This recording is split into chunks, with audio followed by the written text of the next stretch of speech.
Assalamualaikum sahabat semuanya, kembali lagi di channel Lanatub. Semoga selalu dalam keadaan sehat, terutama kesehatan berpikir. Menko Polhukam Mahfud MD kini banyak dibicarakan oleh masyarakat karena telah membongkar kasus tindak pidana pencucian uang, TPPU, yang ada di Kementerian Keuangan, Kemenkeu. Mahfud MD menyebut ada TPPU sebesar 349 triliun rupiah yang terdeteksi di Kemenkeu membuatnya harus memberikan klarifikasi. Hal itu ia lakukan saat ramainya para pejabat yang gemar flexing kemewahan di media sosialnya. Salah satunya adalah Rafael Alun Trisambodo sebagai pejabat pajak yang harus kena getahnya akibat ulah anaknya sendiri, Mario Dandi. Mario Dandi kerap flexing kekayaan orang tuanya di media sosial, bahkan karena terlibat kasus penganiayaan terhadap David Ozora yang menjadikannya hal itu terungkap. Akan ramainya kasus TPPU tersebut, Mahfud MD mengklarifikasi dan perang terbuka bersama Komisi 3 DPR RI pada Rabu 29 Maret 2023.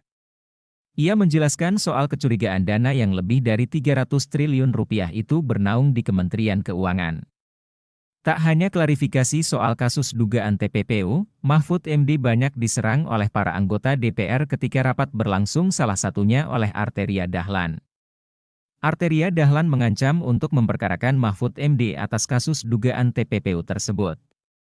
Mendengar ia diancam, Mahfud MD ancam balik kepada Arteria Dahlan juga jajaran DPR lainnya. Ia mengancam balik untuk mempidanakan jika ada orang yang mencoba menghalangi penegakan hukum. Jangan gertak-gertak. Saya bisa gertak juga, saudara bisa dihukum menghalang-halangi penyidikan penegakan hukum, tegasnya. Ia menyebut ada yang sudah pernah dihukum selama 7,5 tahun karena telah menghalang-halangi upaya penegakan hukum. Orang mau mengungkap dihantam, ungkap dihantam, ingatkan saudara menghalang-halangi penegakan hukum, tambahnya dengan sedikit nada kesal. Sikap tegasnya terhadap para jajaran pejabat negara terhadap tindak pencucian uang dan koruptor didukung oleh masyarakat Indonesia. Bahkan tak sedikit warganet yang berharap Mahfud MD bisa menjadi wakil presiden 2024 nanti bersama Prabowo. Namun, kini beredar omongan Mahfud MD jika ia terpilih sebagai presiden yang membuat para koruptor ketakutan. Mahfud MD sebut jika menjadi presiden 2024 akan berlakukan hukuman mati bagi koruptor hingga dibanjiri dukungan warganet.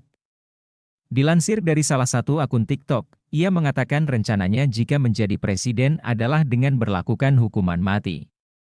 Kalau saya jadi presiden itu hukuman mati bagi koruptor harus diberlakukan tanpa syarat dalam keadaan krisis, ucapnya. Ia menyebut negara yang sedang krisis harus melakukan hukuman mati, namun tidak hanya negara krisis saja. Hukuman mati tetap harus diberlakukan bagi koruptor sekalipun negara tidak sedang dalam krisis. Akan pernyataannya itu, banyak warganet yang berkomentar dan mendukungnya untuk bisa menjabat sebagai presiden atau calon wakil presiden. Calon kuat untuk menjadi R1 sebagai Capres 2024, kata warganet.